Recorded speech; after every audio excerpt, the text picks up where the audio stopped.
Olá, bom dia. Eu sou Elizabeth Mitsui, sou diretora de Governança Assistencial e Experiência do Paciente da DASA. Sejam muito bem-vindos. Hoje nós estamos abrindo o primeiro dia de uma série de 4 eventos, cujo tema da jornada digital será a experiência do paciente. E para discutir hoje, nós vamos falar especificamente sobre caminhos para uma experiência excepcional do paciente. E aí, antes de iniciar, eu gostaria de fazer alguns informes. Esse evento ele está sendo gravado e depois ele vai ficar disponibilizado no YouTube da ANAP, então, para acessos posteriores. Para acesso ao certificado, vocês deverão participar dos 4 encontros que ocorrerão durante o mês, e assim será disponibilizado o certificado. A previsão desse nosso encontro é de término às 11h30. Então, cada debatedor terá de 10 a 15 minutos para apresentar a sua pauta e depois nós abriremos para perguntas. Então, fiquem à vontade para trazerem contextos, trazerem dúvidas, perguntas no chat, que na sequência a gente vai trazer aqui nesse debate. E dando início aqui ao nosso tema, né? Acho que é um tema super gostoso de ser falado, né? Eu particularmente amo e tenho certeza que as minhas convidadas aqui não dirão nada diferente disso, mas sabemos da complexidade, né? Quando a gente fala em uma experiência de excelência, uma experiência excepcional, a gente sabe da complexidade de colocar isso em prática. São muitas vertentes, né? Então a gente precisa trabalhar processos, né? Principalmente pessoas.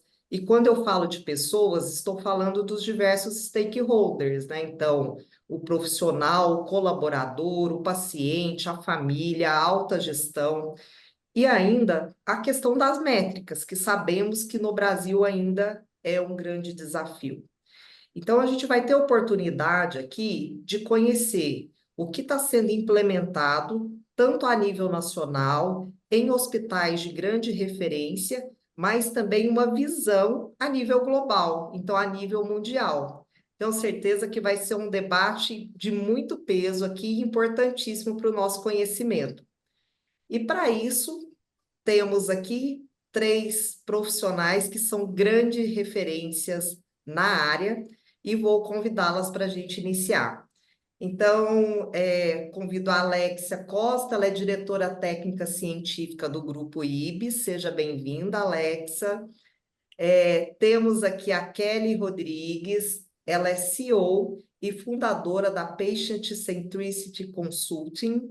E também temos a Marina Muta, ela é superintendente de Customer Experience do Hospital Sírio-Libanês.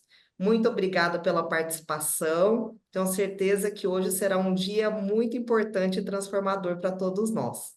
Vamos iniciar com a Kelly, pode ser? Pode. Obrigada. Obrigada, gente. Bom dia. É um prazer estar aqui com vocês. Já estou vendo um monte de gente aqui falar oi, oi, oi, um monte de gente querida. Então, prazer de estar falando. Bom, eu nem vou falar nada se eu sou apaixonada por esse tema, né? Mas é um tema que a teoria é muito bonita, como eu sempre digo, o difícil é como é que a gente coloca na prática de verdade. Então, eu quero, quando a gente está sugerindo esse tema de caminhos para uma experiência do paciente excelente, eu acho que a primeira coisa que a gente precisa fazer a grande reflexão é o que é necessário para isso, para depois até a gente trazer aqui uma contextualização de cases e tudo mais. A primeira coisa que a gente precisa é entender verdadeiramente a importância do tema.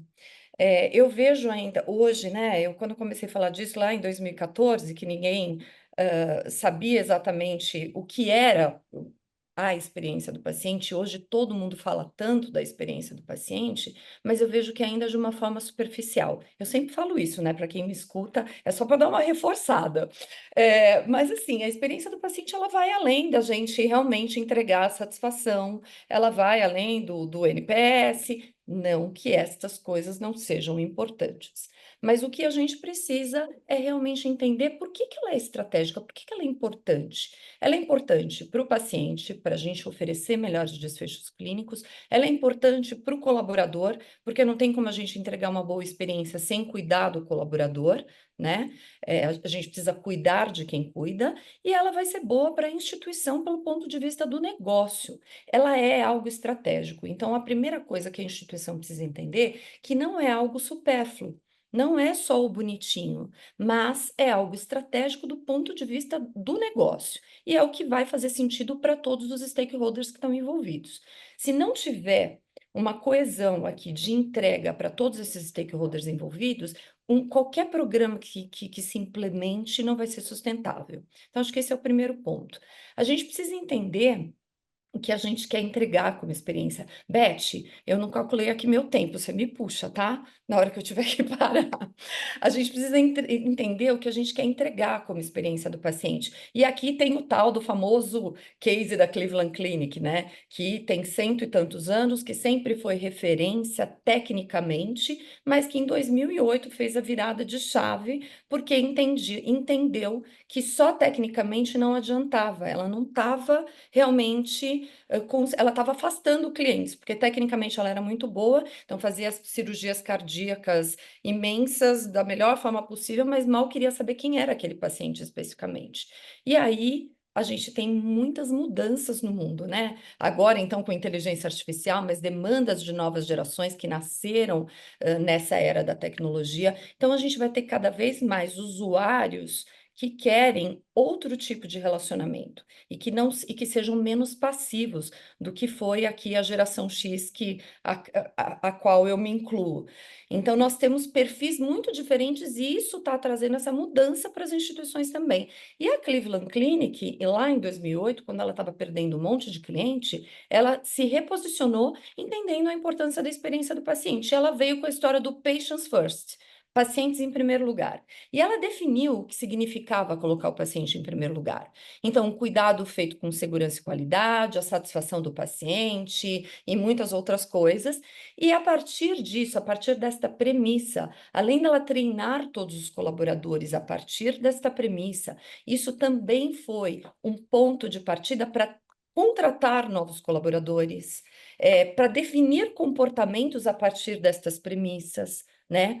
E tudo isso veio junto com uma liderança que apoiou tudo isso. Então, tem um case também, eu lembro quando eu fiz um dos primeiros cursos lá, que na época era com o Dr. Todd Cosgrove, que era o CEO, que não é mais, que fez essa grande mudança, ele contou que um dia eles trouxeram lá o tal do Patients First, e aí ele estava numa reunião com a diretoria, a maior parte da diretoria era de médicos, e ele olha pela janela e vê um paciente se arrastando para chegar no estacionamento. E o estacionamento mais próximo era de quem? Da diretoria e dos médicos. E aí ele falou assim, gente, a gente está falando do Patients First, e quem tudo da forma mais fácil somos nós, está errado. E aí ele mandou mudar o estacionamento. E aí, vocês acham que isso alegrou todo mundo? Claro que não. Aí os médicos falaram patients first and doctors last, né? Então, pacientes em primeiro lugar e médicos em último. Teve médico que foi embora. Só que a liderança bancou isso. E este é um grande ponto. A alta liderança precisa verdadeiramente entender a importância e bancar as consequências, as coisas que não vão ser tão agradáveis para todo mundo, para que eu consiga engajar os colaboradores. Porque não adianta eu falar assim, olha, gente, para a enfermagem é de um jeito, mas para o médico é do outro. A gente tem que olhar para todos, entender a importância de todos. Gente, eu não estou falando mal de médico aqui de forma alguma. Os médicos são. Eu admiro demais essa profissão, acho que eu sou até uma médica frustrada. Em alguma outra vida eu devo ter sido médica, mas eu acho que é uma profissão maravilhosa, belíssima, mas a gente tem que olhar para todo mundo e entender que o exemplo tem que servir para todo mundo, porque se a gente fizer uma coisa diferente para um público e para o outro não, a consequência disso vai ser o quê? O desengajamento dos colaboradores e a falta de cultura. Então, aqui é só para dar um exemplo de Cleveland Clinic, vai? Mas como é importante entender o que eu quero oferecer, ter uma liderança que banque isso. Isso é um ponto. Eu acho que a gente precisa de metodologia. Então, na Patient Centricity, a gente desenvolveu um método que a gente olha, muita gente já sabe, a gente olha a experiência do paciente por 3 pilares estratégicos. Primeiro é segurança e qualidade assistencial, o segundo é cuidado centrado e o terceiro é excelência na jornada. Vamos lá, segurança e qualidade assistencial. O que adianta eu estender o tapete vermelho se eu causo um evento adverso? Então, segurança e qualidade é premissa básica. Só que eu posso ter um cuidado seguro e não necessariamente ser centrado no paciente, que é o segundo pilar. Porque o cuidado centrado é algo, gente, que na minha visão é o que a gente está mais longe no Brasil. Porque, verdadeiramente, tem um monte de gente que fala que faz, só que não. Porque isso significa mudança. A Marina só dá risada. Isso significa o quê? Mudança de mindset, mudança de forma de pensamento, de formação dos profissionais. Então, é educar o paciente na patologia dele, é engajar ele no tratamento, é fazer um plano de cuidado em conjunto com o paciente. Então, tem milhares de coisas aqui no cuidado centrado. E o terceiro pilar é a excelência na jornada, que é o quê? A jornada clínica e não clínica, que é o que todo mundo pensa que é a experiência do paciente, é só entender a jornada. Só que não, tá, gente? Então, a gente precisa olhar esses 3 pilares estratégicos. O que suporta os 3 pilares estratégicos? A cultura organizacional. Então, a cultura, ela só vai ser de verdade se acontecer tudo isso que eu falei antes lá da Cleveland Clinic. Então, eu entender a importância disso, isso está na minha estratégia, essa alta liderança está apoiando para que isso aconteça, para que, consequentemente, eu consiga engajar os colaboradores e ter as métricas ideais, adequadas, para acompanhar e entender o que eu estou melhorando. Quando eu falo, e eu falo muito disso, que experiência não é satisfação, não é só satisfação e não é só NPS. Só que é óbvio que se você não mede nada, isso é o básico. Você tem que começar por aí. Para depois a gente começar a avançar para outros indicadores clínicos, correlacionar a experiência com indicadores clínicos. Se eu atuo verdadeiramente com cuidado centrado, qual é a foto que eu tenho antes disso e depois disso? Quanto que esse paciente está mais bem cuidado? O quanto ele buscou mais o nosso serviço ou menos a partir do momento disso? Então, tem muitas coisas aqui. Os pros e prens, que são essenciais.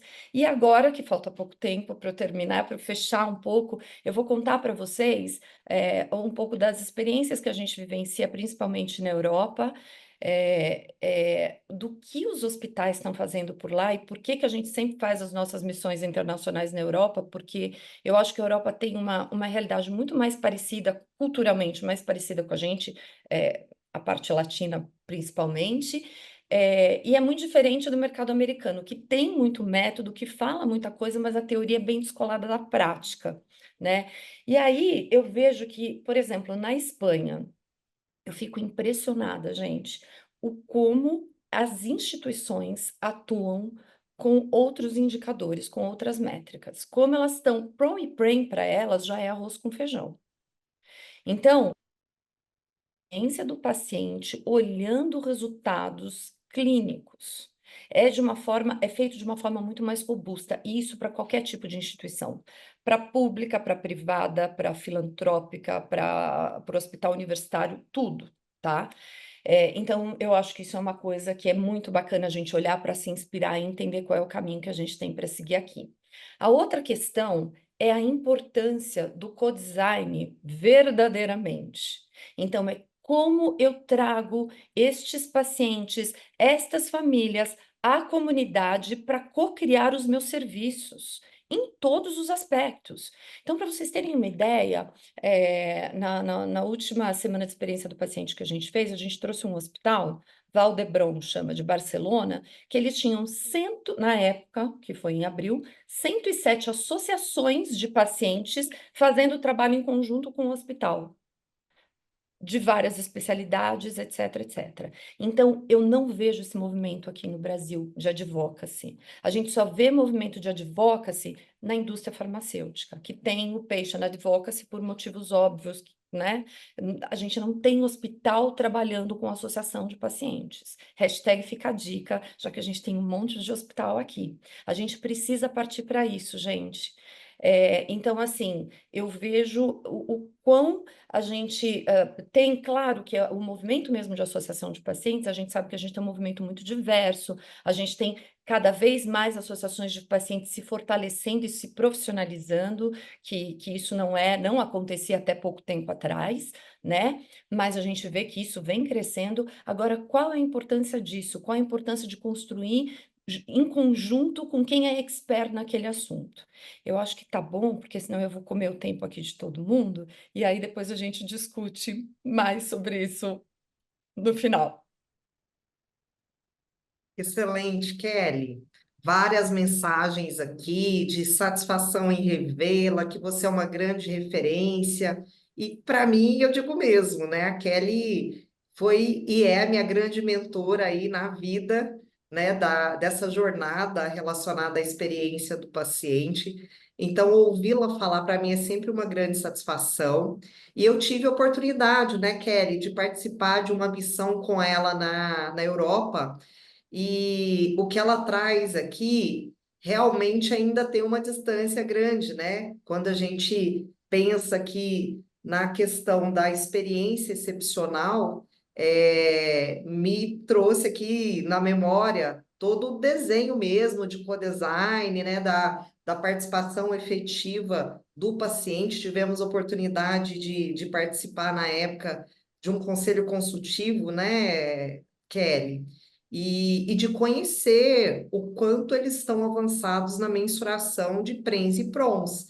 E não só mensuração, mas com desdobramento, né? Então, acompanhando esse desfecho pós-evento, pós-internação, o que seja. E trazer também essa questão, né, desses três pilares que são a base para a construção de todo esse desenho que leva à excelência. Então, pensando aí na qualidade e segurança, no cuidado centrado e na excelência. Então, Kelly, mais uma vez, parabéns aqui por trazer tanta riqueza de conteúdo e trazer o que tem sido feito aí, não só no Brasil, mas também a nível internacional. Obrigada. Agora, vamos passar a palavra para Marina. Então, obrigada, Marina, seja bem-vinda e fique à vontade para trazer seu tema. Bom dia a todos, é um prazer estar aqui com tanta gente bacana do país inteiro. Kelly, Beth, Alexia. A Kelly também, né, a gente já conversou um tempo atrás, já disse que estudei muito o que ela fala e o que ela escreve, eu aprendi muito, então eu tenho uma admiração muito especial por ela, né? Então, e tudo que ela fala, eu acho que eu só confirmo quando eu falo um pouco do case que a gente, lá do Sírio, né? A gente tem uma evolução sobre a experiência do cliente. Já, lógico, a gente é um hospital, sempre o cliente está no nosso centro, mas com uma questão mais de gestão, desde 2016 a gente vem trabalhando, né? Falando sobre experiência, e tivemos muitos modelos ao longo desse tempo para uma evolução nos dias de hoje, né? Então, um ponto importante que eu reafirmo que a Kelly falou, a questão do patrocínio da instituição é muito importante. Eles precisam acreditar o quanto que a experiência do cliente contribui com o negócio, e não é só falar sobre resultado, né? Então, em 2021, foi se constituído uma superintendência, né? Eu fui convidada para esse desafio, e no meio desse caminho todo, nós tivemos também um apoio de uma empresa terceira, que foi todo um mapeamento de jornadas, né? Em que o cliente faz. Baseado nessa jornada, a gente teve um conteúdo muito bacana, em que a gente agora, em 24, que se tornou um projeto estratégico, ele faz parte do nosso mapa estratégico e ele faz uma evolução agora de 24 até 2030 do desenvolvimento desse tema. E para isso, a gente teve que fazer várias conversas com o comitê executivo, com os principais formadores de opinião dentro da instituição, com os nossos conselheiros, para que a gente tenha um alinhamento até de conceito, né, do que a gente está falando. E dizer assim, que a gente tem que fazer quais são as diretrizes do Círio para que a gente faça com que esse plano estratégico evolua. Então, baseado em todo o material e toda a experiência que a gente teve, nós tivemos um estudo e aí a gente chegou que a gente realmente precisaria das diretrizes do Círio, que ficou baseado no cliente no centro. A gente precisa ativar e captar e reter, fidelizar o nosso cliente, né? Ter a voz do cliente dentro, né? Ele ser o nosso porta-voz e dizer assim, o que vocês querem da instituição para entender, né? E o cliente participando ativamente. Eu acho que esses são os principais diretrizes em que a gente se baseou no nosso planejamento. E aí a segunda fase foi a formação da estratégia. Como vai ser a estratégia de experiência, né, para que a gente possa transformá-lo em resultado? E aí a gente entendeu que a gente precisaria de uma governança, trabalhar com pessoas e cultura, instituir a cultura de experiência, ela não é de um dia para outro, né, Kelly? Isso é uma construção de vários anos, conversas e implementação de projetos com que a gente possa ter um conceito único dentro da instituição. Muito importante ouvir, né, o cliente ali na ponta, ouvir o nosso colaborador, o que ele traz quando ele ouve ali o nosso cliente, nossos colaboradores que estão lá o tempo todo em contato para ouvir o que eles têm para contribuir. E importantíssimo, métricas. Inclusive, a gente trouxe um especialista de analytics para que a gente pudesse consolidar todos esses projetos para que a gente tivesse evidências daquilo que a gente está trabalhando. É fácil? Não é fácil. Não é fácil. É um caminho sem volta, né? E de entender, e muitas vezes dentro desse caminho, onde a gente faz as apresentações, quando a gente faz os nossos comitês de discussão, de dizer que experiência não é um tema, ele faz parte da cultura da instituição. E o que me traz, o que a gente sempre ouve, né, dos nossos patrocinadores? Mas e o resultado? Qual é o resultado, né, de todo esse projeto? Então, baseado nisso, isso para quem a gente ainda está formulando, trazer um resultado de imediato não é fácil. Então, baseado em todos esses mapeamentos, o que a gente trabalha? E nas diretrizes de experiência, nós temos 5 fatores importantes que a gente leva como base para qualquer projeto que a gente for falar de experiência. Primeiro, são pessoas, importantíssimo. Segundo, é processo. Terceiro, acolhimento. Quarto, digital. E 3, o ambiente. E aí, quando a gente fala desses cinco alavancas, é importante também falar que o cliente saúde, ele não é exclusivo da saúde. A gente tem que ampliar, e eu acho que essa fala da Kelly é muito pertinente, porque agora, o cliente saúde, ele nos compara com outros segmentos do mercado, que está evoluído, desenvolvido a ano-luz de um hospital, principalmente quando a gente fala na parte digital, né? Então, por exemplo, a gente, quando fala de ambiente, eles não comparam, por exemplo, com um hotel. Por que o hotel tem isso e o hospital não tem? Quando a gente fala sobre agilidade, porque esse é o tema de experiência mais importante que hoje os nossos clientes falam, eu quero agilidade. Por que um banco tem um aplicativo que me dá todas as respostas e ainda você não me traz tudo aquilo que eu quero? Né? Então, todos esses exemplos é importante, e eu falo muito lá com o time de experiência que a gente precisa olhar também para os outros mercados para trazer como é que esse cliente está se movimentando dentro daquilo que a gente do mundo, né? o que ele vem experimentando, o que ele tem de contribuição para que a gente faça as adaptações necessárias e que a gente faça um plano que seja convincente dentro daquilo que a gente realmente pode dentro de uma instituição para fazer as entregas. As entregas a gente só consegue também, não dá para ser o time de experiência que vai construir, vai reconstruir os processos, ele vai construir uma ferramenta de. Não, a gente precisa da instituição toda juntas para que tudo isso aconteça da melhor forma possível. Né? Então, qual é a minha contribuição aqui nesse encontro? De dizer que essa jornada ela é longa, né? E é muito importante, sabe, Beth, Kelly, Alexia, que a gente ecoe, né, sobre o tema para que isso realmente se torne estratégico em todas as instituições.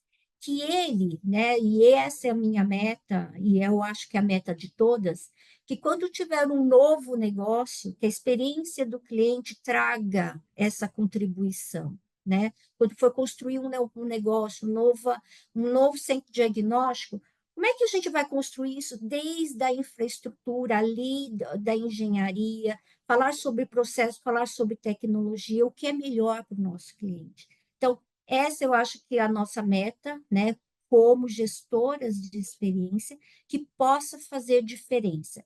A gente começa, que ele sabe muito bem, ela está muito tempo nesse tema, assim, há muitos anos, e ela sabe como isso tem evoluído de pouquinho em pouquinho, e com uma alavancagem agora um pouco maior, né?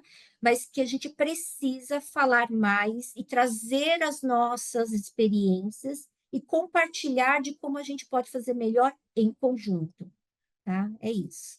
Obrigada, gente. Marina, excelente provocação. Acho que fica aqui o nosso compromisso, né? Não só nosso aqui, das quatro, mas de todo esse público aqui que está nos acompanhando. Estou vendo o pessoal falando, sou da área de experiência, sou da área de qualidade, ouvidoria, educação. Então, acho que de forma coletiva, né, como você traz, todos nós aqui somos responsáveis para, como você disse, ecoar o tema, né? Então, eu acho que essa mobilização que você traz e importância da alta gestão nessa participação, né? Nesse endosso, para que toda a estratégia se desencadeie de uma forma macro em toda a instituição e que isso, ao longo do tempo, né, ao longo da jornada, se torne aí algo cultural, algo intrínseco e não só teórico, parte também da mobilização dos times, né, da sensibilização e de como a gente pode, de forma estratégica, levar isso para os nossos gestores, né? E eu acho que um ponto muito importante aqui que a Marina traz também, que eu acho que reflete muito o que hoje a gente tem vivenciado aí no setor da saúde, principalmente privada, o grande foco em eficiência, né? E a gestão financeira ali muito em evidência. E às vezes isso acaba nos distanciando um pouco do que é premissa, né, para a gente chegar aí nessa experiência excepcional que a gente busca.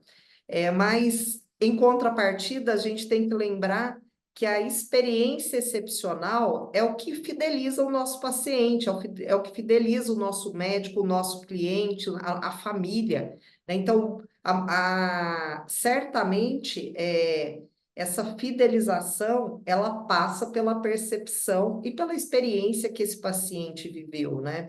E aí algo que é atrelado a isso, que tanto a Kelly quanto a Marina trouxe, são as dificuldades ainda que nós temos em relação a métricas, né? Que por mais que a gente mensure, quando a gente vai transpor isso em custo, quanto isso agrega valor financeiro à instituição, a gente ainda não consegue transpor. Mas estamos no caminho, eu acho que mesas como essas, provocativas, né, e que a gente consiga sair daqui com mais iniciativas, uma amplitude maior sobre o tema, eu acho que já é um grande começo, né? Então vamos lá, vamos passar a palavra agora aqui para a Alexa. Fique à vontade, Alexa. A Alexa também tem uma experiência aí internacional que ela pode nos trazer, além de atuar aqui no Brasil, né? Acho que a Alexa é uma pessoa extremamente popular, né, Alexa? Pessoa que a gente, uma profissional aqui que a gente tem como grande referência em qualidade, segurança e experiência, né, do paciente, cliente, família. Então, fique à vontade, Alexa, para trazer suas contribuições. Obrigada, Elizabeth. Obrigada a todos aí pelo convite.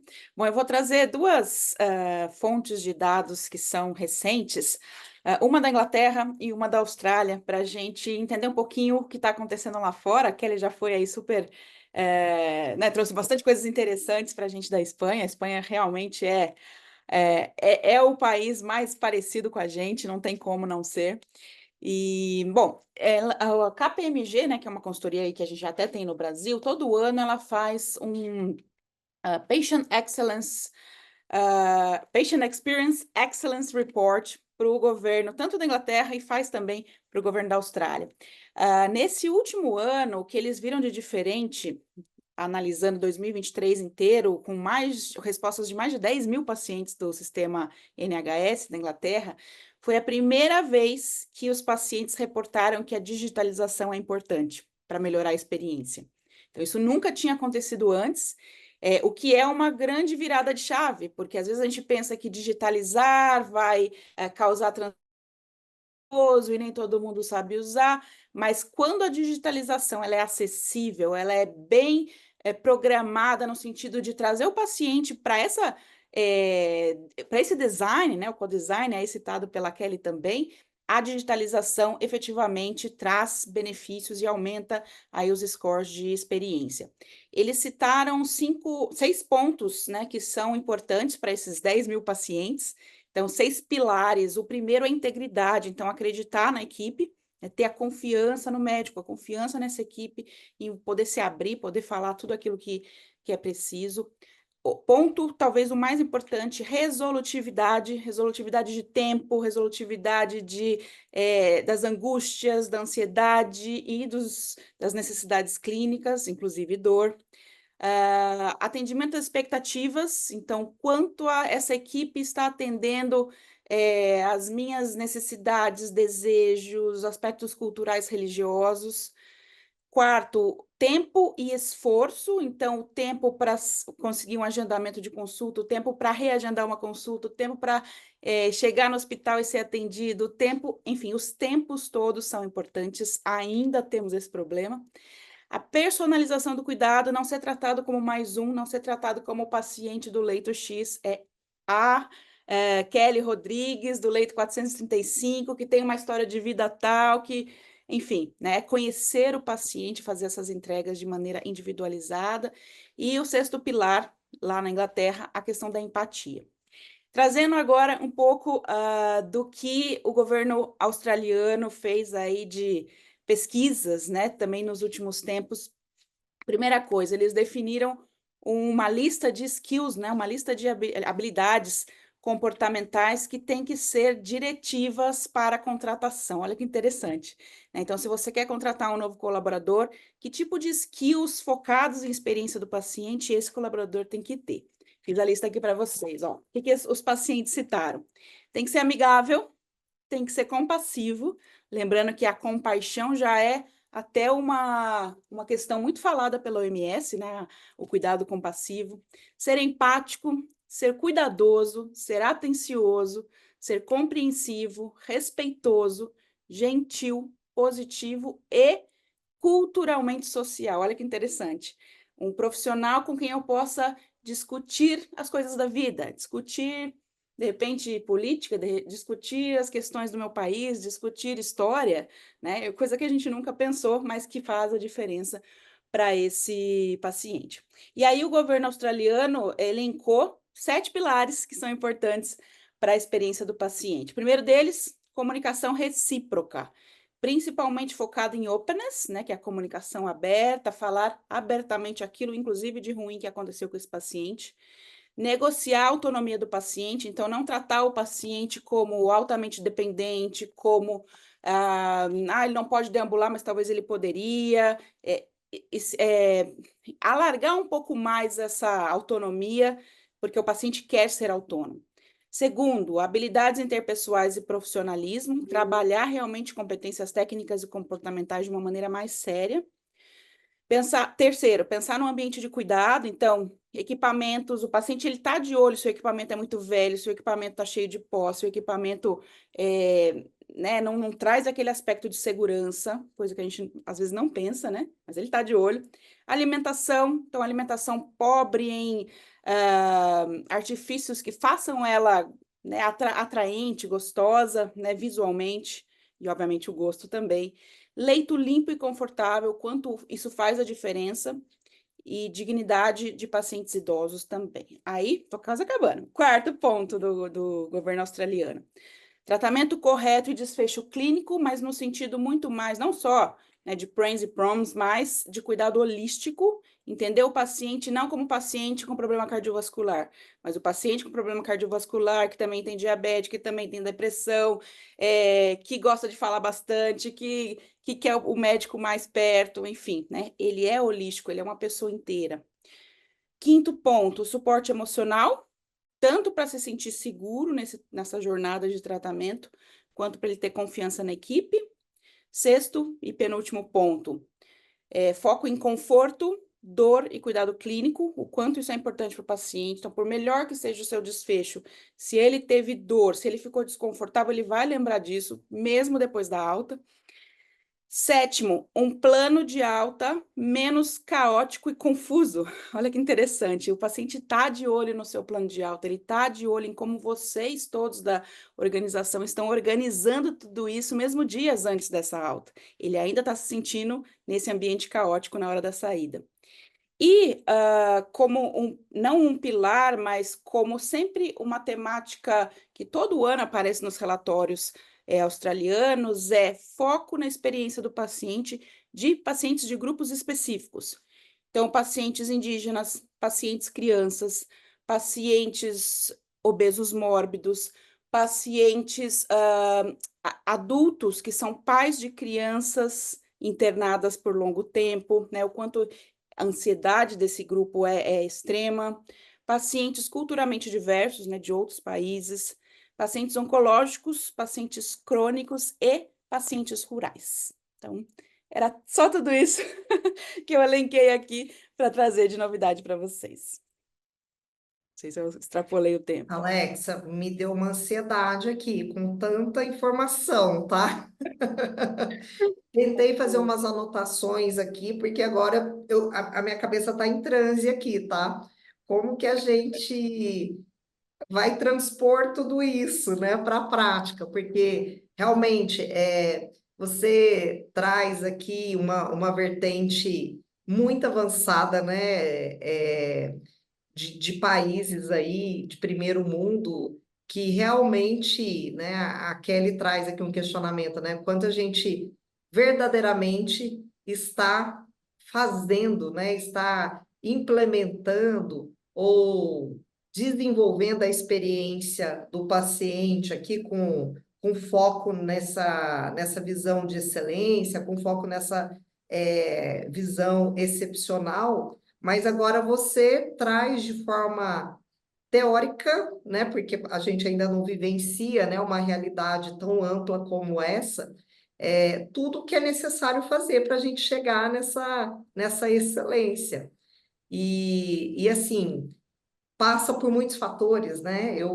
À medida que você foi falando, me remeteu muito aqui a questão das soft skills, né? Das human skills, mas ao longo aqui das visões, isso foi se ampliando, então trazendo a questão da qualidade de segurança, né? Da questão da estrutura física, né? Da importância ali da limpeza, né? Um detalhe, mas passa muito pela questão da agilidade que a Marina trouxe, né? Como que a gente faz mais, melhor, mas de forma ágil, né? Então, essa fluidez e resolutividade um tema que é o que mais aparece, né, na verdade, quando a gente avalia as nossas pesquisas aí, é a questão da resolutividade, mas da agilidade nesse atendimento à expectativa.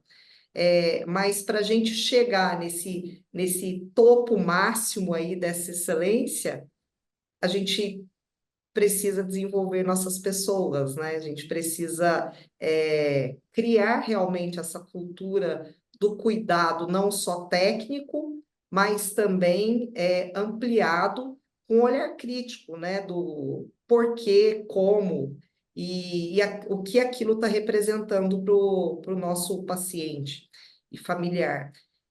Uma outra coisa que me remeteu, quando você veio trazendo toda essa perspectiva, é hoje o quanto a gente também tem uma estrutura de planejamento terapêutico durante a internação do paciente e principalmente na alta. Muitas vezes esse paciente e família ele não é preparado, né, para esse momento.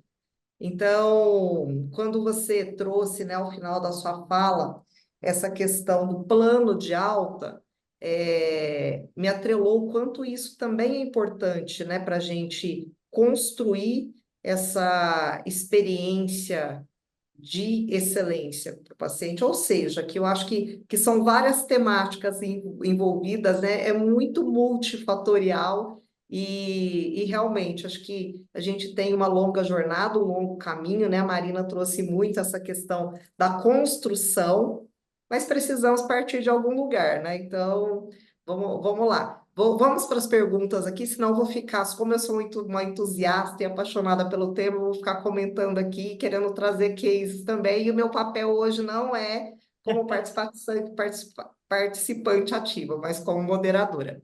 Vamos lá, a gente tem algumas perguntas aqui no chat, fiquem à vontade, pessoal, para ir trazendo aqui as dúvidas, né? Pessoal elogiando muito, muito, muito, tá? O conteúdo. E a Daniela Macedo, ela traz uma pergunta aqui. Qual a melhor métrica para mensurar a experiência? Pessoas normalmente respondem pesquisas quando insatisfeita com alguma coisa. Então, fica aberto, fiquem à vontade para... Posso iniciar? Fica à vontade. Eu acho que os indicadores de experiência, ele é construído dentro da sua instituição, conforme as suas necessidades, né? Então, eu digo que a gente tem os indicadores operacionais, quando a gente diz assim, o ponto focal do meu problema é a agilidade. Então, qual é o tempo de uma recepção? Qual é o tempo de um agendamento de exame?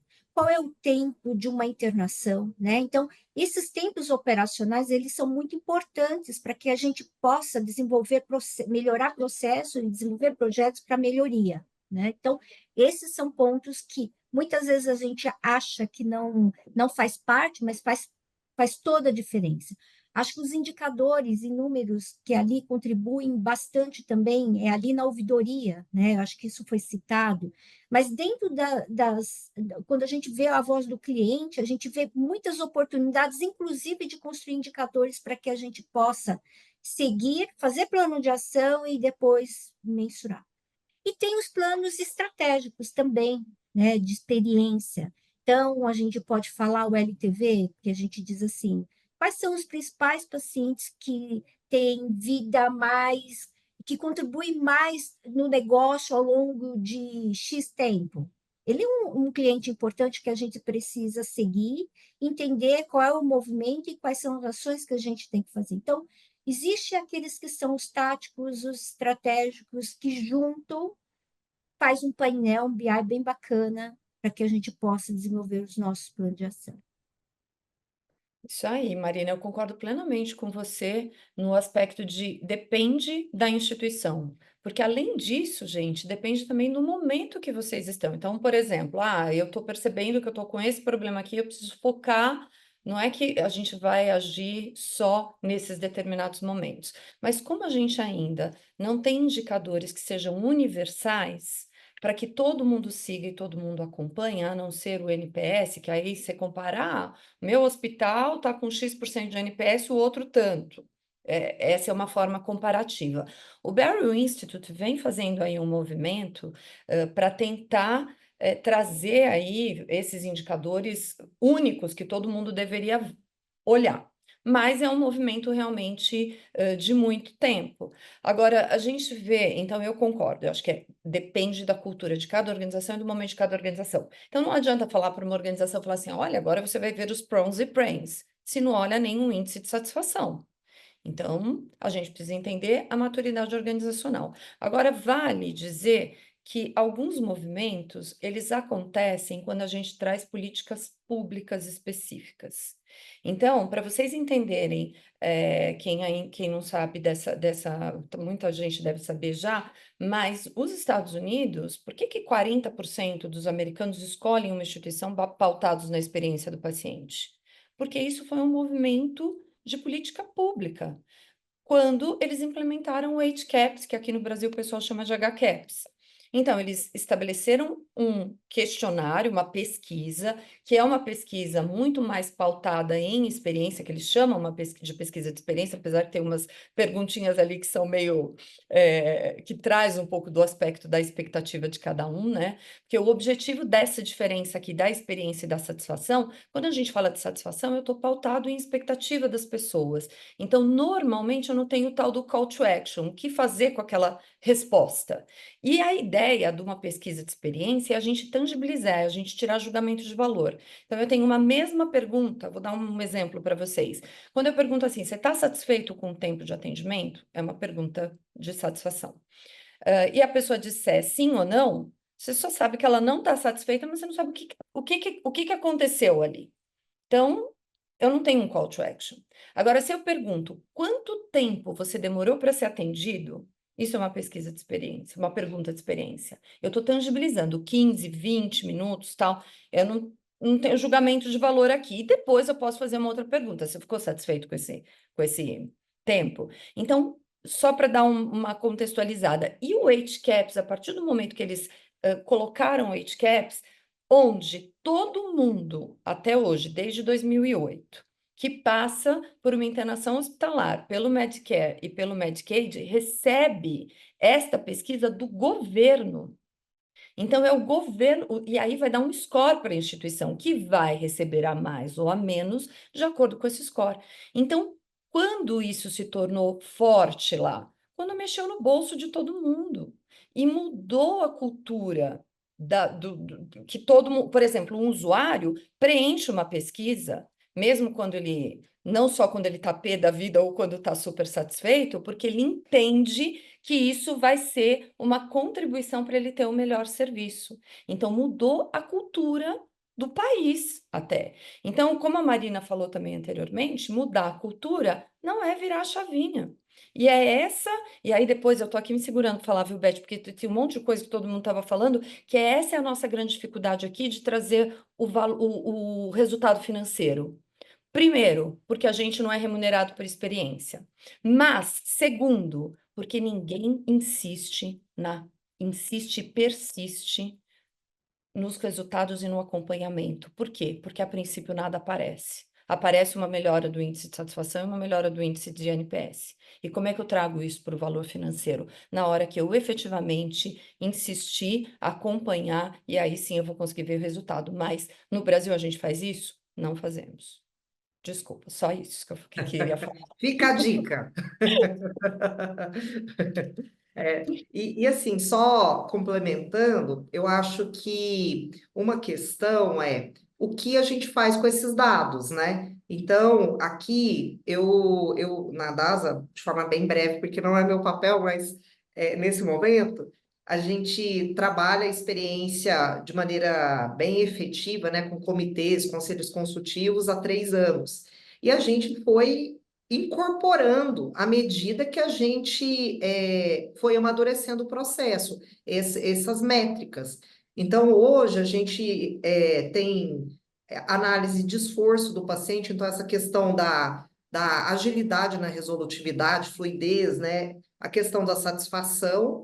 mas também a gente implementou perguntas do EIDCAPS. Ele, na sua totalidade, não, porque a gente foi fazendo testes, né, e análises para ver aquilo que a gente conseguiria intervir. Então, não adianta a gente criar também um monte de métrica que a gente ainda não tem maturidade para desdobrar aquilo em ação, né? Então, eu acho que isso é uma construção também, tá? Mas Aí, bem Betinha, técnico. é isso mesmo. Eu, aliás, gente, tem um monte, possivelmente deve ter vários hospitais aqui que até utilizam o HCAPS na íntegra.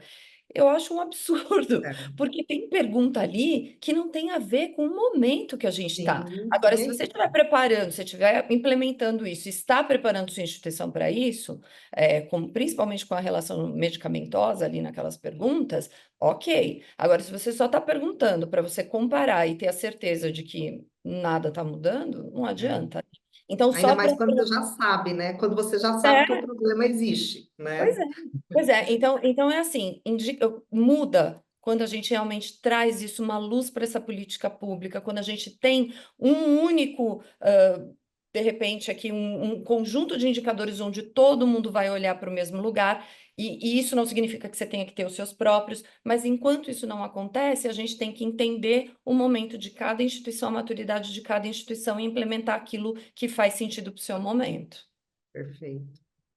Alexa, E justamente adequar aí, o final da fala da Kelly foi perfeito, né?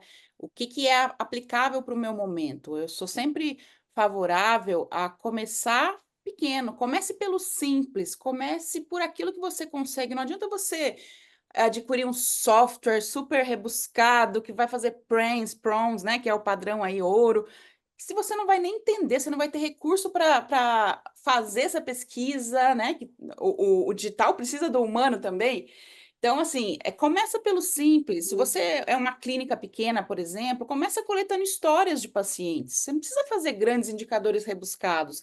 Histórias de pacientes te dão um tesouro ali em mãos, né? Ele vai te contar através de uma verbalização ou de uma escrita qual é a história que ele viveu ali dentro.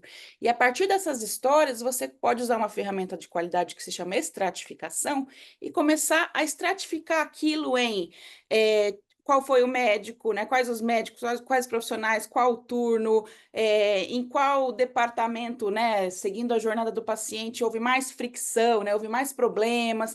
Você consegue, através daquelas histórias, começar a ter uma foto de como está aquela experiência, ou usar minimamente um NPS, né? Que já te diz um pouquinho, né, de uma classificação ali mínima, se você está bem ou está mal naquela provisão de cuidados. Então, muita atenção para não tentar fazer, né, uma ferramenta dessa robusta que o paciente não vai nem gostar de responder, porque é um compêndio, ele quer dormir, ele quer ele quer se tratar e ir embora logo. Nem sempre ele está disponível para uma pesquisa dessa enquanto ele está ali. Às vezes depois ele vai responder lá na casa dele, mas cuidado aí com as ferramentas muito otimizadas, que às vezes não é o que a gente precisa. isso mesmo, muito boa discussão. Vamos lá, vou trazer outra pergunta aqui. A Esther, do Hospital Madre Teresa de BH, uma pergunta para a Kelly. Gostaria que ela comentasse um pouco mais, pois acredito que a jornada do paciente, mesmo longa, fica mais leve quando o paciente entende o processo, assim como no processo do seu cuidado, ele também precisa ser parte dessa jornada. Ele precisa ser e fazer parte, como as organizações podem trabalhar, fomentar a experiência com os pacientes, considerando os diversos perfis que temos na atualidade. Pois é. Gente, é muito fácil, né? Vocês verem, né? Todos esses temas, olha como a experiência do paciente é algo amplo, é algo transversal. E olha como só uma área não vai fazer milagre. Não é a área de experiência que é responsável por tudo. Quem entrega a experiência é a instituição inteira. Então, por isso que a gente precisa estruturar a governança, porque cada um precisa, em experiência do paciente, porque cada um precisa entender o seu papel e como construir isso junto, apoiando a área de experiência.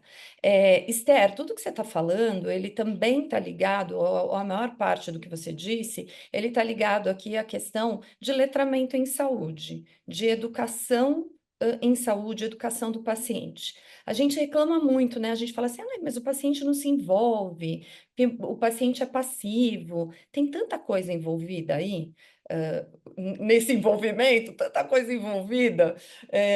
Vou explicar o porquê. Acho que quando uma pessoa fica doente, verdadeiramente doente, por exemplo, eu não sou da assistência.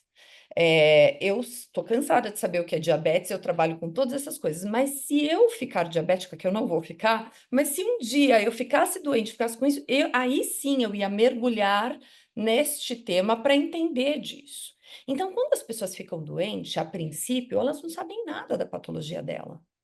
Então, como eu engajo uma pessoa no tratamento se a pessoa não sabe nada disso?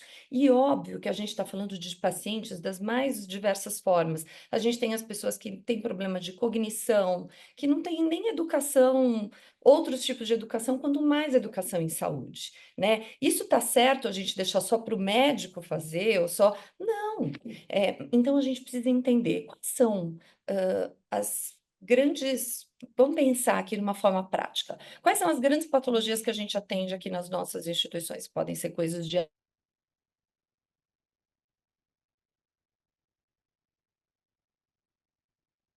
online, seja numa pré-consulta, para que eu já vá educando essa pessoa e que ela já chegue na instituição. Vocês estão me escutando bem? Está dizendo que minha conexão está instável. Está tudo bem? Foi bem rapidinho. Congelou Tá. um pouquinho, mas já voltou.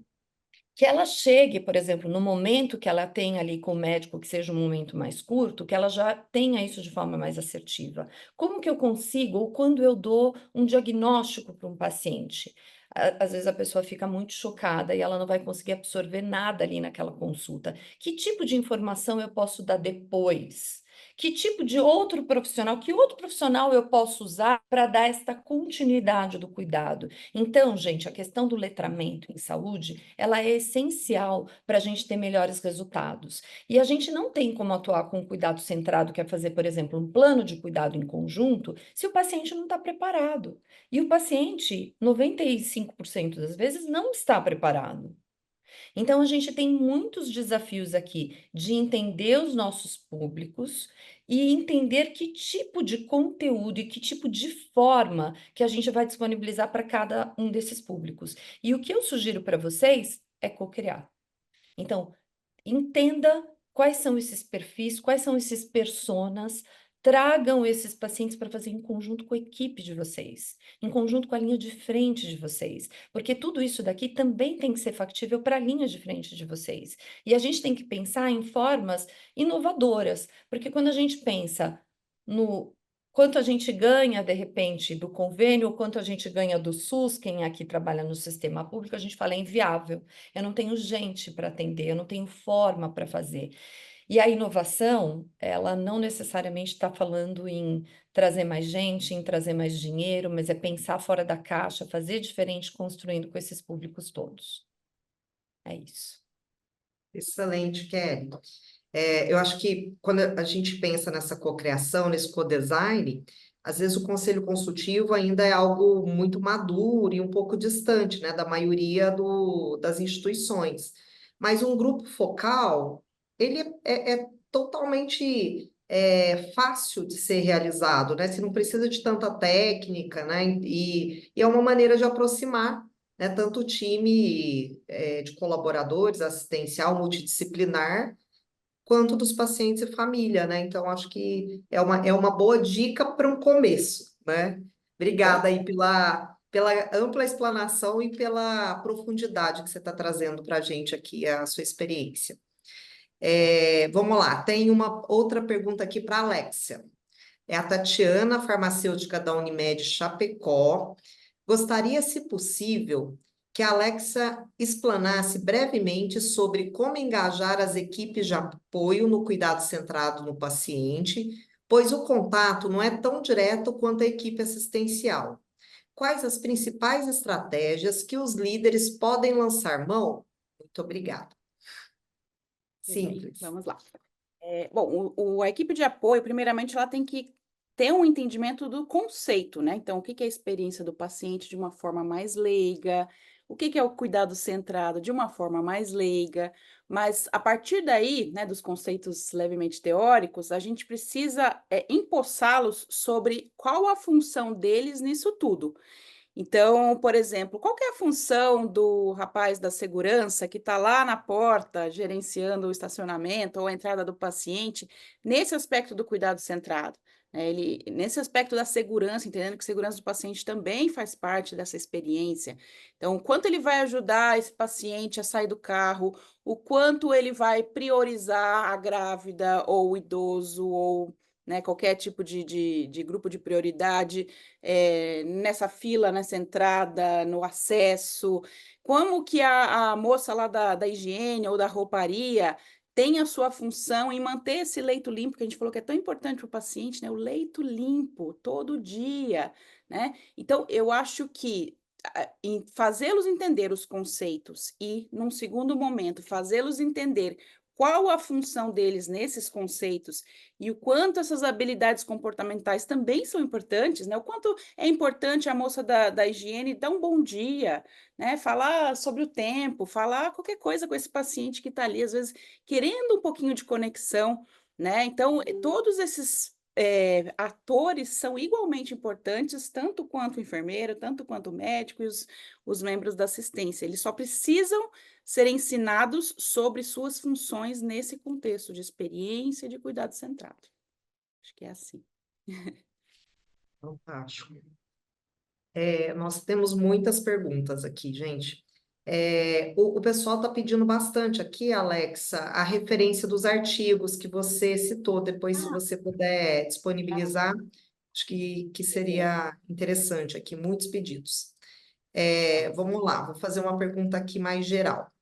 Quais temas a Karen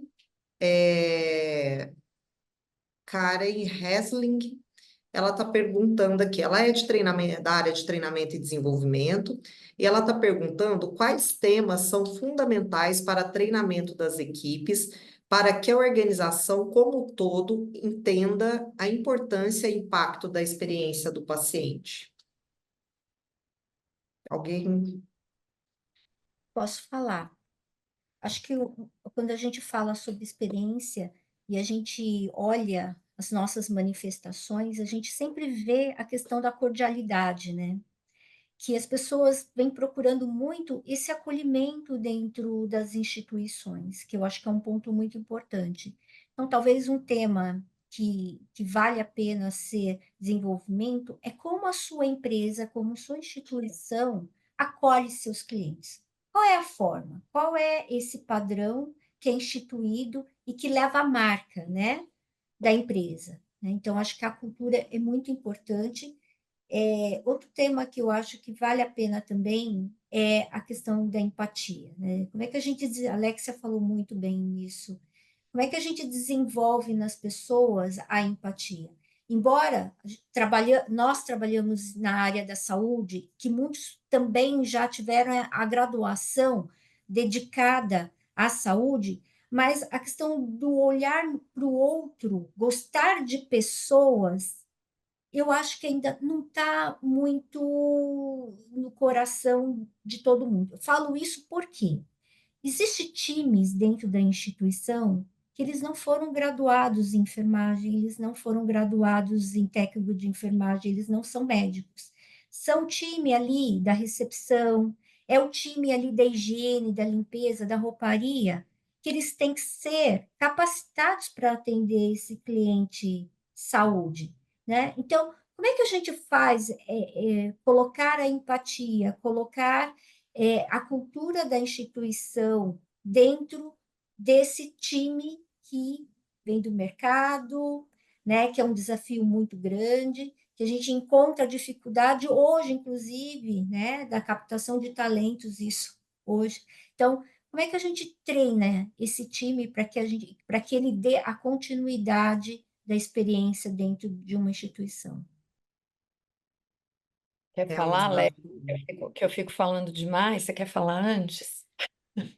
Não pode falar, porque eu estava subindo os 2 artigos. Então tá. Bom, vamos lá. E deu umas coisas, gente, vocês viram que eu caí aqui e deu uma cortadinha, mas a pergunta é quais são os temas que precisam ser trazidos para treinamento, é isso? Eu acho que a gente precisa. No começo, a gente estava falando aqui de como todo mundo que está aqui, obviamente, ama esse tema e como nós somos multiplicadores e como a gente tem esse papel de ir lá regando a sementinha e plantando a sementinha por aí. Mas quando a gente fala de uma instituição e da dificuldade da gente mudar a cultura, a gente precisa formar multiplicadores em experiência do paciente dentro da instituição para que a gente consiga fazendo esse movimento acontecer. E aí, quando a gente fala de treinamento, os treinamentos, eles obviamente vão ser os mais diversos possíveis. Mas eu acho que a primeira coisa que a gente precisa fazer é treinar a liderança para que a liderança entenda, treinar a liderança em experiência do paciente. A gente precisa que essa liderança entenda verdadeiramente o que é a experiência do paciente, para que todo mundo compre essa ideia e sempre, vocês que são de treinamento, utilizem artimanhas emocionais. Toquem o coração dessas pessoas. Eu sempre faço nas minhas palestras as pessoas chorarem, e é proposital. Por quê? Porque tem que tocar o coração para fazer sentido na razão, gente. Para você olhar lá e falar assim: e se fosse comigo? E se fosse a minha família? E se fosse as pessoas que eu amo? Então, a gente precisa, todos nós que trabalhamos aqui na área de saúde, independente da gente trabalhar na linha de frente ou na gestão, a gente está cuidando de vidas, a gente está cuidando de pessoas. E o nosso papel é lindo, mesmo quando a gente trabalha com as coisas mais doídas possíveis, oncologia, cuidados paliativos, a gente está fazendo, a gente está, de alguma forma, dando qualidade de vida e amor de algum jeito para essas pessoas. Então a gente impacta milhares de pessoas. Então a gente precisa se orgulhar desse papel todos os dias. A gente precisa trazer esse orgulho para o colaborador, né? Lá como quando o presidente Kennedy lá foi visitar a NASA, que ele perguntou para o faxineiro: "O que que você faz aqui?" Ele falou assim: "Eu ajudo o homem a ir à Lua." Então o que que a gente faz aqui? Eu lembro que a primeira vez que eu fui para Cleveland Clinic, eu só escutava eles falando caregiver, caregiver, caregiver é cuidador, né? E eu que venho de uma empresa antes, de há muito tempo atrás, na outra vida praticamente, de uma empresa de assistência médica domiciliar, e para mim o cuidador era o cuidador que não era o técnico de enfermagem. Gente, quanto cuidador eles têm aqui? Sabe quem era o cuidador? Todo mundo, o recepcionista, o médico. Então é isso. O que que vocês fazem aqui? Vocês cuidam de pessoas. Então a gente precisa trazer esse sentimento de pertencimento para todo mundo, para que todo mundo entenda qual é o papel lindo e importante que a gente tem. E aí a gente treina a liderança, a gente treina multiplicadores em experiência do paciente para que a gente consiga multiplicar o movimento. E como a Marina falou, depois vocês vão detectando aqui quais são as questões e competências essenciais que precisam ser treinadas e que empatia, com certeza, mas vocês vão ter aí questões específicas de acordo com cada instituição. É isso. O que eu tenho para colaborar é que, assim, uma coisa é você desenvolver, né, os colaboradores nas competências técnicas comportamentais, agora, entender também que tem algumas competências comportamentais que você não pode empurrar e não tem como você mudar a característica daquele profissional, né? Então, você pensar no quanto o seu processo de recrutamento e seleção está alinhado com tudo isso que você quer almejar de melhor experiência, também é um ponto muito importante. O quanto essa gestão de pessoas ou educação continuada está focada ou entende isso que você está falando. Às vezes eles estão em outro planeta, né? E existe realmente, às vezes, um muro de Berlim entre gestão de pessoas e o resto da assistência em algumas organizações. Então, acho que alinhar esse recrutamento e seleção, e mesmo quando a gente identificar que os aspectos comportamentais de um colaborador não se alinham a tudo isso que a gente falou aqui, empático, compassivo, amigável, social, onde é que ele pode ficar? Então, esse cara que está ali na UTI pediátrica, com os bebezinhos, é uma enfermeira sisuda, ranzinza, que só reclama. Talvez o lugar dela seja no CME, né? Não em contato direto com o paciente, com o pai do paciente, a mãe do paciente. Então, às vezes é a gente realocar as pessoas não só quanto às competências técnicas, que isso a enfermagem já faz muito bem, né? Alocar, UTI, emergência, etc. Mas também pensar nas competências comportamentais. Quais são esses meus profissionais, os técnicos, os enfermeiros, que estão mais capacitados e mais habilitados para estar em contato, na interação direta com o meu paciente familiar. Excelente, excelente discussão. Realmente, a gente tem muito a avançar aqui, né? Muito, muito. É, aqui, o Lenon está perguntando o seguinte: falando em cultura, há algum indicador, além do IFCX, que vocês sugerem para avaliação da maturidade dos hospitais no tema de centralidade no paciente?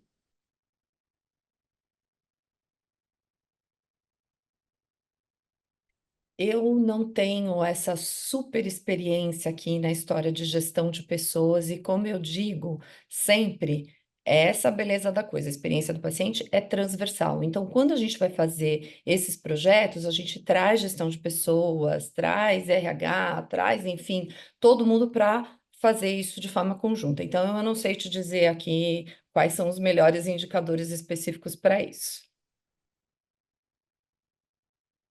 Eu também não tenho essa experiência. Vamos lá, mas temos Esse, muitas outras perguntas. Você tem é um alguma questão, Alex? indicador muito usado, o IFCX, ele é um indicador muito usado em experiência do cliente de maneira Uhum, generalista. sim. Mas eu desconheço qualquer tipo de organização de saúde que tenha trazido isso para ser usado no dia a dia. Eu Acho não que não pegou conheço. isso, não. É, a Márcia Rejane, do CHN, está perguntando para a Alexa. As práticas integrativas de saúde é uma necessidade, mas ainda não uma realidade.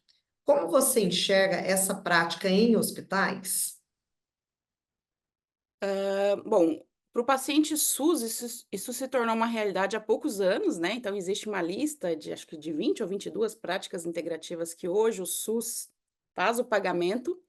Agora, eu acho que uma coisa que falta é um convencimento de que todas essas práticas, 20 práticas integrativas, realmente são baseadas em evidência. Então, quando você vê a lista, tem umas fantásticas que estão, né?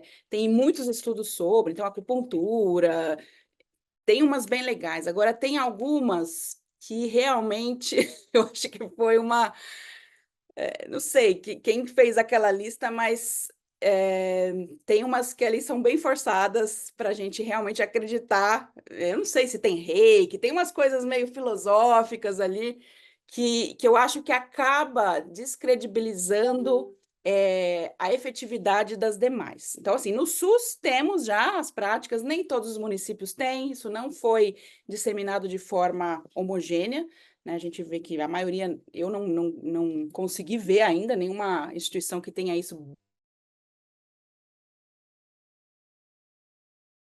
É que a coisa fica mais difícil ainda, porque a operadora ela não vai pagar por nenhum tipo de intervenção que não seja baseada em evidências, que não tenha estudos comprobatórios, né? Então, fica realmente difícil que as práticas integrativas realmente se expandam de maneira rápida quando a gente não tiver evidência. Para algumas existe sim, e aí isso para né, instâncias maiores, ANS, etc., para aprovação. Agora, tem algumas que eu acho que a gente realmente precisa repensar se fazem parte dessa lista mesmo.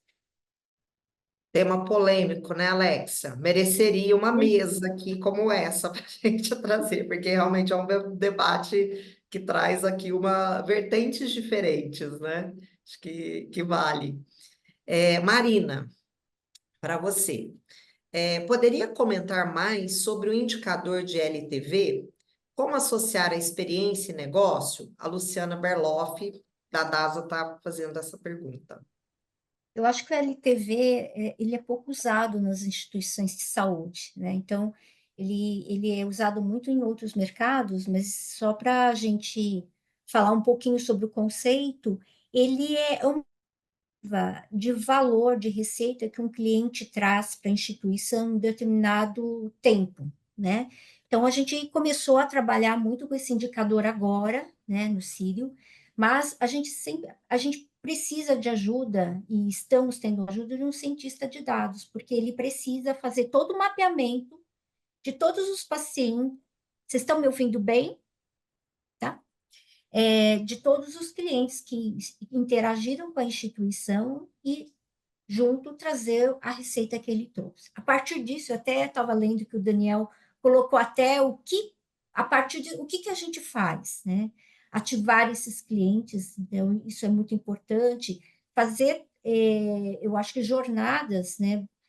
Não só para eles, mas jornadas mais acessíveis para que ele possa aproveitar melhor a instituição.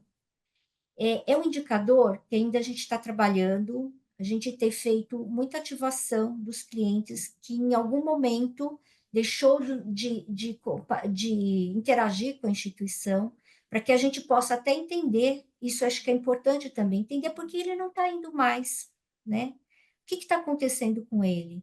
E aí, a partir disso, a gente fazer planos de ação para fazer a captação e a fidelização desse cliente novamente dentro da instituição e para os demais que também esporadicamente estão dentro e interagindo conosco. É isso. Excelente. É muito novo, né, Marina? Acho que Muito novo. também aqui tem uma curva de aprendizagem, né? Temos uma pergunta aqui do Francisco de Lacerda, do grupo São Cristóvão Saúde. A pergunta é aberta a todos, como engajar o corpo clínico, principalmente nas questões como autonomia de escolha de tratamento, alinhada com o paciente familiar, desfecho clínico, entre outras questões assistenciais. Eu Só isso? sempre. Acho que não é tão só, hein, Marina?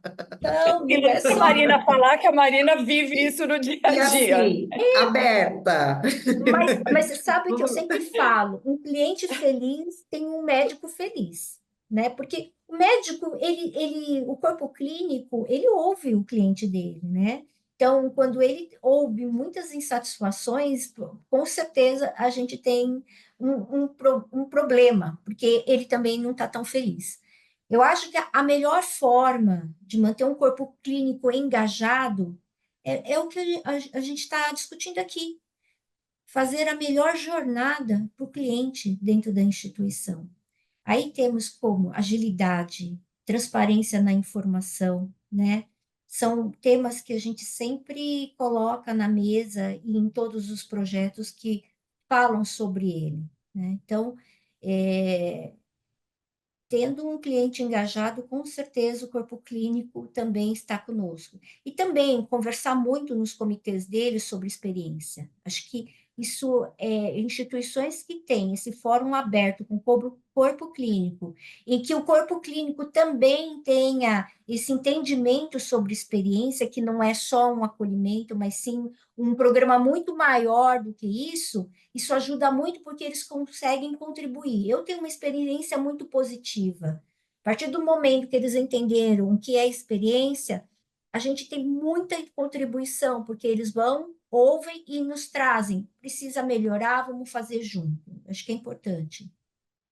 Só para complementar o que você falou, é isso aí, é cocriação.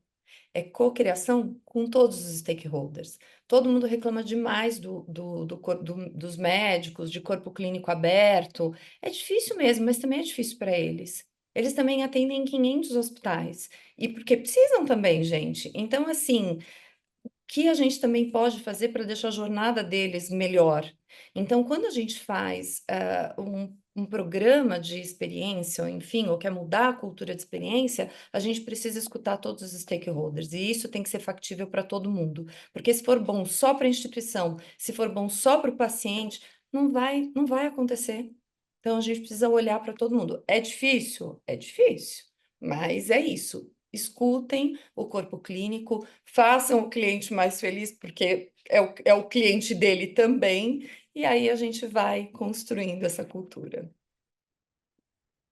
Eu gosto muito daquela frase, quando a gente fala de médico, né? Tem aquela frase célebre que é: Em Deus nós acreditamos, né? Todos os outros devem trazer dados. Eu acho que com o corpo clínico, a linguagem sempre é uma linguagem baseada em evidências. Você não consegue falar com o médico se não for mostrando um trabalho científico, uma referência, um indicador, o porquê que ele deve fazer aquilo, né? Então, simplesmente falar, doutor, tem que fazer isso a partir de agora. Ele não vai fazer, esquece, ele tem outras coisas para pensar. Então, acho que seria uma segunda dica, fale a língua dele. Muito bom. É um círculo virtuoso, né? Todos dependem do mesmo paciente, todos estão ali com foco no paciente. Muito bom. Vou para uma pergunta mais básica, aqui, menos polêmica. O que vocês acham da avaliação do NPS proativo? Aplicação da pesquisa em vários momentos da internação. É a Carla Canavarro Rodrigues que trouxe a dúvida. Sonho de consumo. Se a gente pudesse ter essa pesquisa em tempo real, eu acho que a gente ajudaria muito, porque a gente está trabalhando, né, com o problema no momento que ele está acontecendo. Muitas vezes, quando a gente vai fazer uma análise do NPS, já se passou 30 dias, né? O paciente foi embora, o acompanhante foi embora, e ele foi embora com esse problema. Então, eu acho que um dos pontos mais importantes, e que eu tenho muito, a gente tem projetos para que o cliente dê a sua opinião a cada ponto de jornada. E caso haja algum ponto crítico a ser trabalhado, o gestor já atua naquele momento durante a estadia dele da instituição. Eu acho que não vou nem complementar, acho que é isso aí. Eu só Perfeito. acho que, gente, a nossa grande dificuldade hoje em dia de fazer com que as pessoas preencham tantas pesquisas, e por isso que o NPS ele é um método fácil, rápido, etc, etc, por isso que ele pegou tanto, é que, na verdade, a gente está sendo bombardeado por pesquisa para tudo que a gente faz.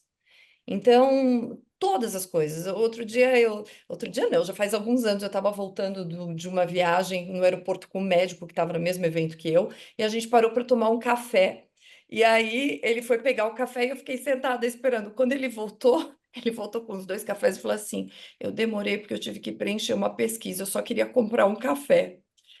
E é isso, a gente é bombardeado por pesquisa o tempo todo, e isso faz com que as pessoas cada vez menos preencham as coisas. E por isso que as pessoas se estimulam, têm o estímulo de preencher quando elas estão muito insatisfeitas. É um ponto, né? Mas se você tem uma forma, como a Marina disse, fácil ao longo da jornada, e isso estimule a pessoa, mesmo que seja para resolver um problema naquele momento, é excelente. Então, de novo, depende da cultura, do momento e tal. Tem uma outra pergunta que está bem relacionada a essa, mas talvez seja importante porque muitas pessoas devem estar se perguntando aqui. A Márcia Torelli, ela traz o seguinte: aquela instituição que ainda não tem nada a respeito, nem fala nada a respeito, por onde ela deve começar? Para mim, a primeira coisa é trazer o tema. Eu acho, e a gente normalmente traz o tema sensibilizando. Como é que você sensibiliza? Traz uma palestra de sensibilização, dia da enfermagem, dia do médico. Você começa a trazer o tema para falar, para sensibilizar. Uma palestra não vai resolver a vida de ninguém, ela vai sensibilizar. E depois, quando a instituição começa a perceber, eu acho que isso vai ser importante para a gente. Aí vocês começam a trazer isso de uma forma mais robusta, com realmente capacitação para o time, para a liderança, para que a liderança entenda, e depois você vai começando a estruturar um programa de experiência. Mas eu acho que a sensibilização é uma coisa importante, é trazer o tema que para quem para quem nem escutou, é sensibilizar. Eu concordo, acho que educação sempre é a solução, né? Sempre. Mas eu também entendo que ter pelo menos um responsável na organização que cuide dessa temática, seja essa pessoa, a pessoa da qualidade, a pessoa da ouvidoria, né? Enquanto a gente não tem, né, um escritório de experiência do paciente, que isso já é bem mais avançado, mas que essa pessoa se responsabilize não só, né, pela coleta de dados e tratamento de dados, mas que também se responsabilize em multiplicar esses conceitos. Perfeito. Assim como a gente tem diversos comitês, né, Alex? Aqui, quando a gente iniciou, a gente começou com comitês internos. Então, selecionamos aquelas pessoas que tinham afinidade e começamos a discutir. E foi a partir daí que hoje tomou uma grande proporção. Mas é isso, né? Ter pessoas referências para discutir o tema e, como a Kelly traz, né, disseminar o tema e criar ações, né, para isso ir se tornando uma constância ali. Tem uma pergunta aqui da Ana Paula. Ela pergunta se vocês usam algum aplicativo ou inteligência artificial para acompanhar a jornada do paciente. Acho que é para a Marina, né? Existem algumas áreas que a gente já consegue utilizar a inteligência artificial, mas ela é muito mais para agilizar, né, processos do que a gente fazer um mapeamento de jornada. Eu acho que o mapeamento de jornada, ele precisa ser muito mais com um olhar humano, porque tem vários pontos ali e não sei se a inteligência artificial vai conseguir captar, né? Porque além de ver o que acontece, ver o indicador, né? Existe falas e opiniões de clientes que eu acho que é importante alguém ouvir, né, para uma interpretação mais fina do detalhe.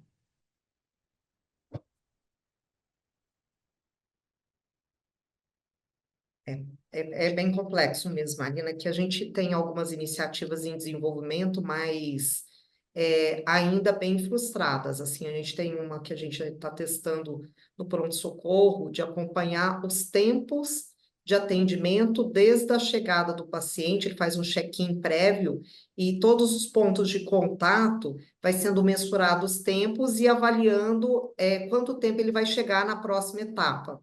Mas, assim, ainda é muito variável, a gente ainda não conseguiu chegar a isso, falando só em pronto-socorro, né?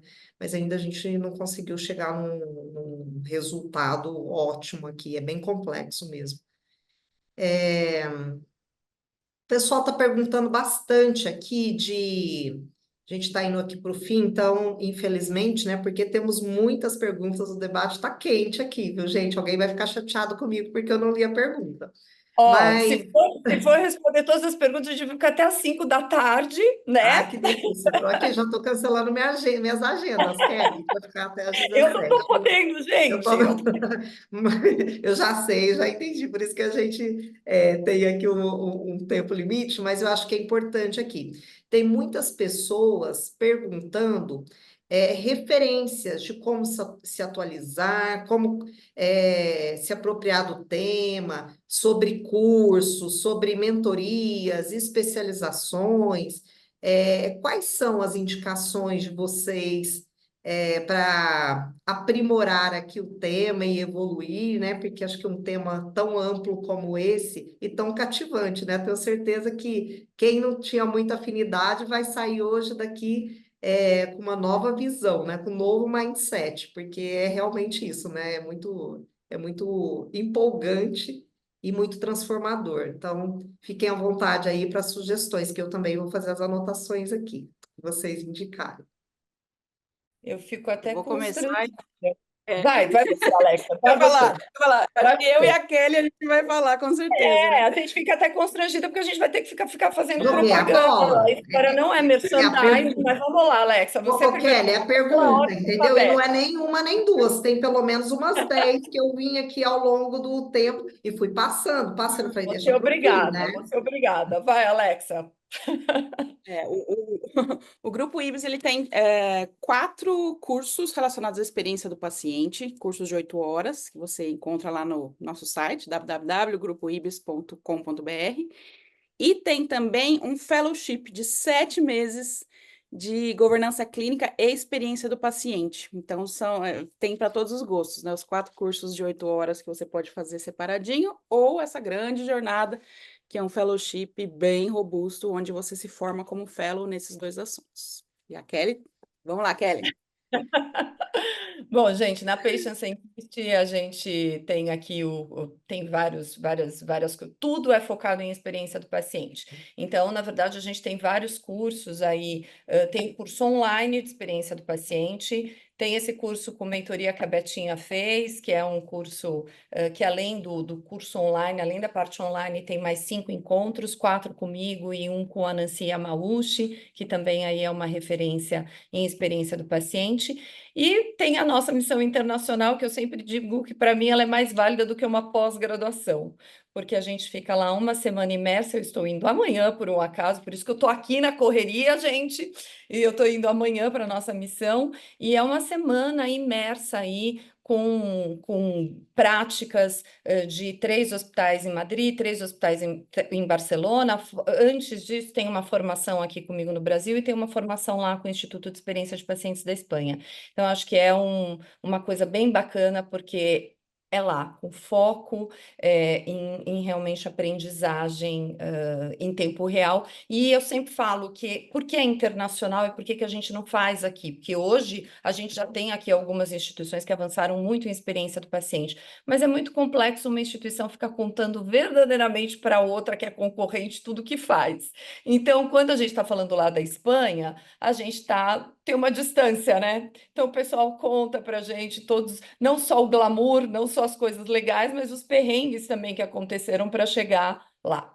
É isso. Obrigada. E o Sírio, a gente tem uma pós-graduação, né, que eu vejo que tem vários alunos aqui, né, que estão participando, mas para 25, a gente, como área de experiência, nós vamos promover alguns encontros, né, para discutir o tema com as outras instituições, para construir uma jornada, né, fazer uma união, vocês todas, aí, Beth, Alexia, Kelly, super convidadas, né? Vamos fazer alguns fóruns de discussão ali perto, e quem tiver vontade de participar, né? E uma provocação, né, Beth, que a gente fez aqui com a NAP, de ter um grupo de estudo dentro da NAP, para que a gente possa, de maneira mais ampla, discutir, né, mais. Fantástico. Se eu posso dizer, aqui está realmente as grandes referências na área, então indico todos os cursos, porque eu já fui aluna de todos, continuo sendo, né? Então, minhas grandes referências estão aqui. E, gente, muito obrigada pelas grandes contribuições. Acho que foi uma manhã riquíssima. Eu quero dizer que esse conteúdo ele fica gravado, então, porque algumas pessoas perguntaram. Depois vocês podem assistir pelo YouTube aberto, né, da ANAP.